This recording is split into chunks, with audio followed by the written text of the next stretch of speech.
Hey guys, and welcome back to this channel. In this video I'll be showing you guys how you can make a clear frame on CapCut PC.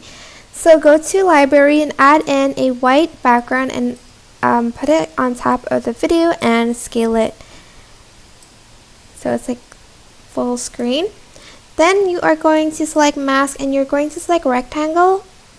After you select rectangle, you're going to kind of adjust like how thick you want the frame to be. I'm just going to make it kind of thick so you guys can see the frame. You can of course make it thinner by going to the right and like up and down and so forth.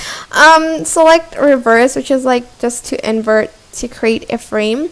Then you are going to go to basic, go to blend mode and select overlay. And that's pretty much it. You have this kind of clear frame on CapCut PC. I hope this tutorial was helpful for you guys. Don't forget to like, comment, share, and also subscribe to this channel if you haven't done that already.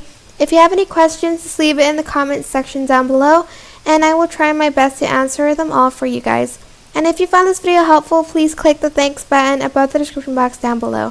Thank you so much for watching. Bye!